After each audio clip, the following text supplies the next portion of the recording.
We continue today in Luke's presentation of Jesus' ministry in Jerusalem with the first scene, as we'll see, the question of authority coming from the Sanhedrin. So as I went over last time in the introduction to this entire unit of Luke 20 to 21, which I encourage you to watch if you haven't, there are a number of factors that make Luke's version of Jesus' journey to Jerusalem different than Mark's and Matthew's, and certainly John doesn't have anything like this at all. So as you can see on the right side of the screen now, one of the differences is what's included, and we'll see how this matters a lot in how Luke shapes his section. So as you saw last time, and I won't go over it in detail, Luke mostly follows Mark, and Matthew adds several elements that make his version longer. The story of the two sons here, and the parable of the wedding banquet, and then all of chapter 23 in Matthew, where he challenges the scribes and the Pharisees with a series of woes. But Luke not only doesn't have those elements that Mark adds, it doesn't have the greatest commandment that Luke doesn't have the greatest commandment that Mark has here, which will allow for the arrangement of these first five elements into a chiastic shape, as we'll see in just a moment.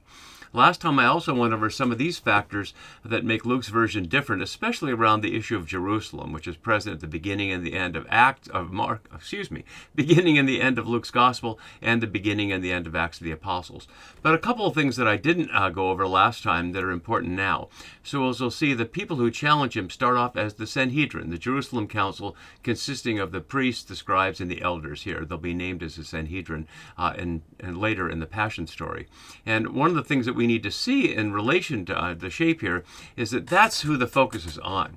It's on the leadership of the temple, here specifically the temple, as you see in 21. Curiously, Jerusalem is not mentioned anywhere in this chapter, even though, as we saw in the video before the introduction, at the end of the travel narrative from 951 to the end of chapter 19, that the focus there was on getting to Jerusalem. But now that he's in Jerusalem, the focus in chapter 20 is on the temple. And the focus, therefore, is on the leadership of the temple. And that's very key, because one of the things I went over in the introductory video is how so much modern scholarship looks at these passages atomistically, looking at not only the individual passage, but trying to separate supposedly the words of Jesus from what they call the early church or the evangelist, and almost always result in nonsense. So as we'll see with the story of the vineyard tenant, they come up with a story that doesn't make realistic sense. In other words, no landlord or tenants would act the way the characters do in the story, and they can make no sense of the story. So as I went over last time, what we're doing instead, which makes perfect sense, is to read these passages not in isolation, but in the context of the narrative situation here in Luke. And I compared that last time to exploring the nature of a flower, a lupin flower, all by itself or embedded in its ecosystem in the image I showed from Mount Rainier here in my area in the American Pacific Northwest. So we're doing the same thing here throughout. We're reading these stories in their context. And in the context of this section of Luke 20 to 21, we see how it's the chief priests and scribes that are the main focus here, the Sadducees once, but never the Pharisees. So for Matthew, that chapter 23 that intervenes here, woes to the scribes and Pharisees, links the scribes and the Pharisees, who historically would not particularly have been linked. They could have easily been opponents, as we'll see, especially the Sadducees, who are sometimes associated with the Pharisees in Matthew, are those who don't believe in the resurrection, and the Pharisees do. And we'll see that comparison to the Pharisees and Sadducees in Acts, when Paul will call upon his participation in the Pharisees over against the Sadducees. But here's the only place we see the Sadducees in all of Luke's Gospel, and we won't see the Pharisees here. So the emphasis in its narrative context is on the bad leadership of the Jerusalem temple, and we'll see how important that is.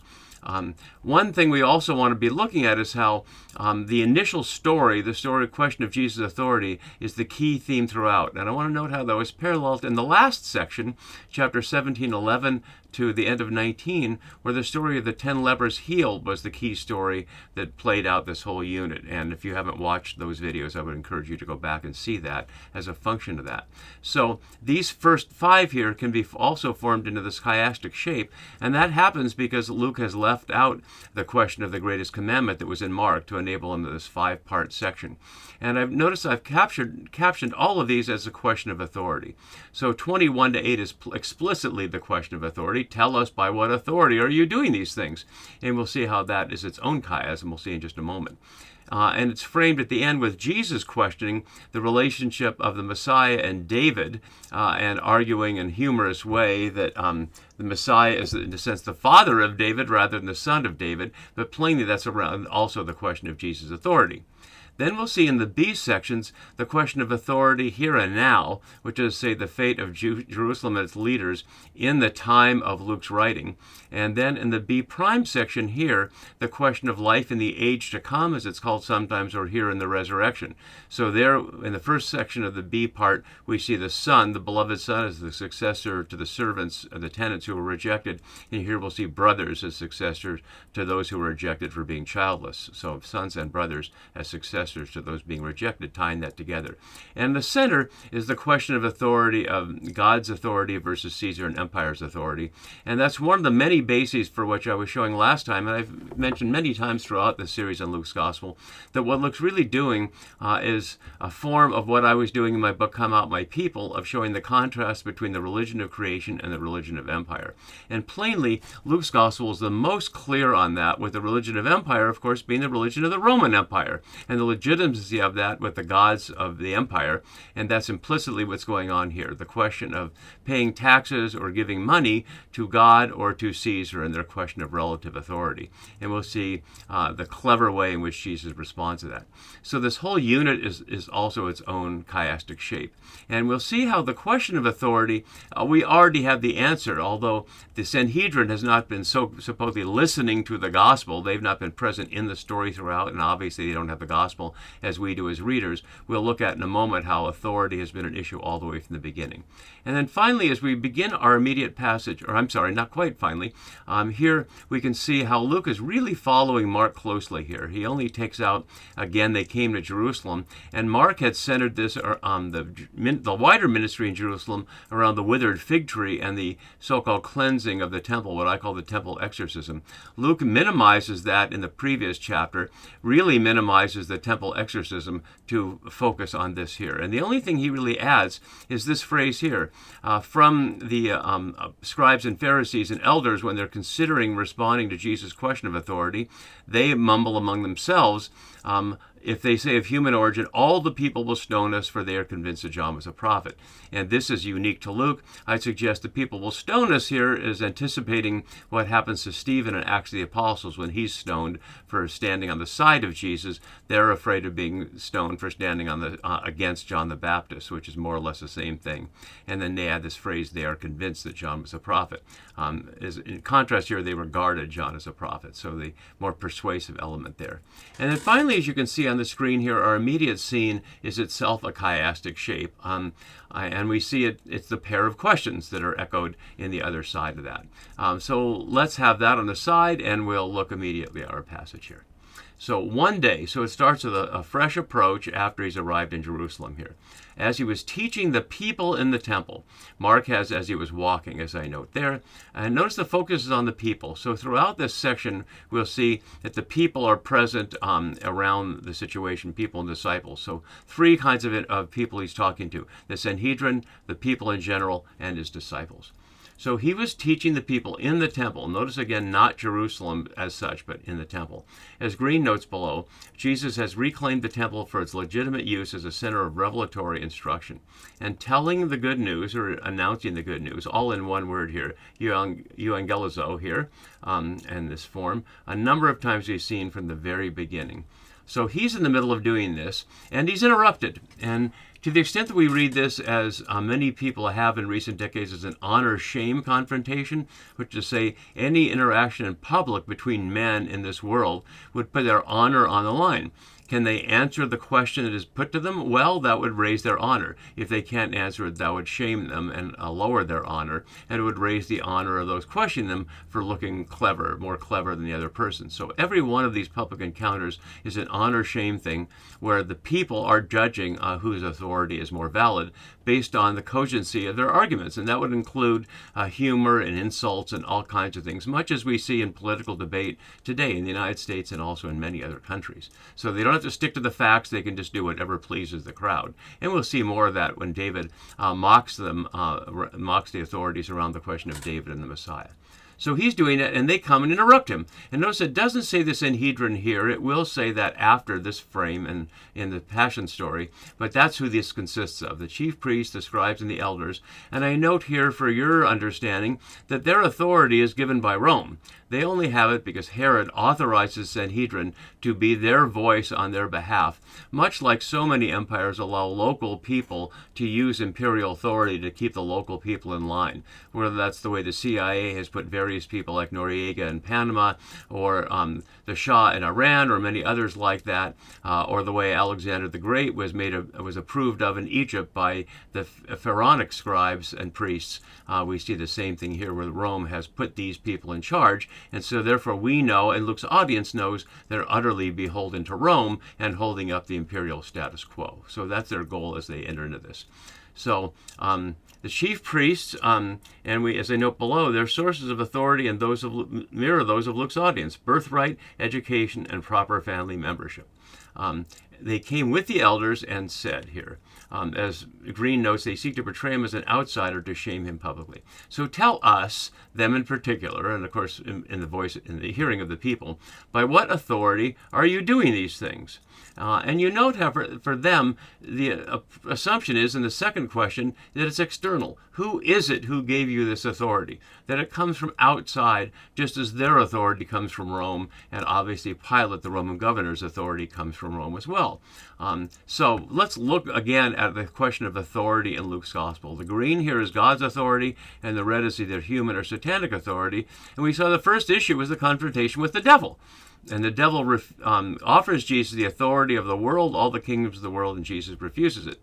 But very soon, the crowd in his hometown are astounded because Jesus is speaking with authority. And again, they're astounded a few verses later without saying what the authority has come from.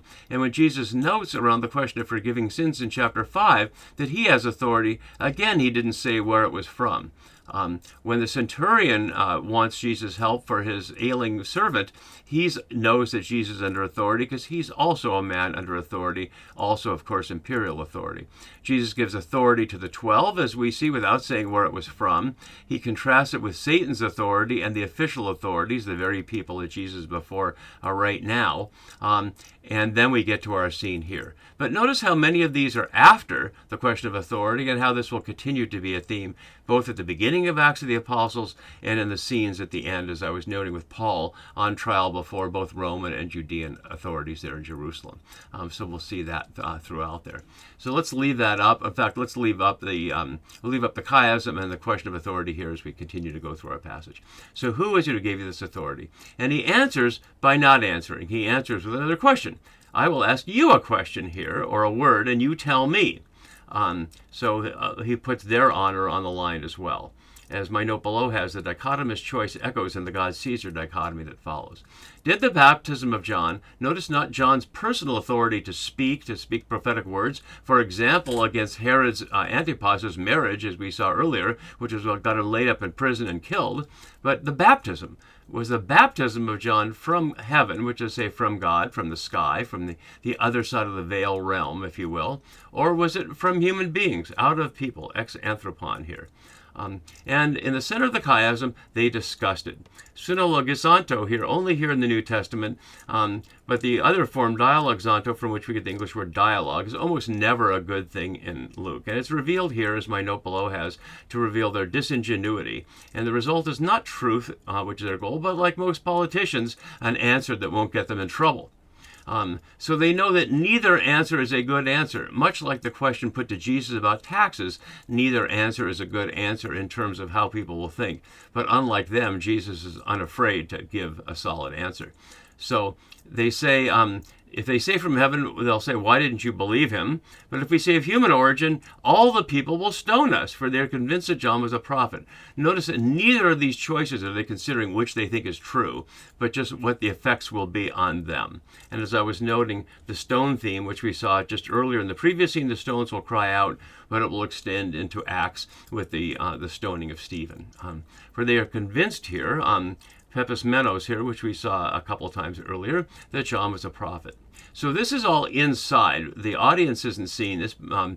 Presumably neither Jesus is seeing this, nor are the people around seeing this. Only we're seeing this, showing the omniscience of the narrator to get inside their private discussion. So what we hear is this, which is not any word out loud, just the narrator continuing to talk. So they answered, they did not know where it came from. And notice the effect of putting this in indirect discourse. It distances them one step from the listening audience and from the people in the scene, making Jesus' voice the only one we hear in response. The phrase where it came from is special here, is something added by Luke, but the word pothen is one used a couple of times in Luke, and especially important in John's Gospel, where the question of where Jesus came from is one that confounds the people in Jerusalem. So then we see Jesus respond to them, neither will I tell you by what authority I'm doing these things. And so they give a non-answer, and he gives a non-answer. But we know the answer, and we know from the chiasm of this entire section that the question of authority is what's going to be at issue throughout this unit. And so whether it's for them to figure out, or we as readers to figure out, or Luke's audience of young Romans preparing to enter the Roman world of the elite authority and trying to decide which authority they will base their lives on, it's left wide open for everybody in the story and outside the story to make their decision. And as we see, in response to that, Jesus will now take the leadership, and tell the people a parable of a vineyard leased to tenants. We'll continue with that next time. See you then. Bye-bye.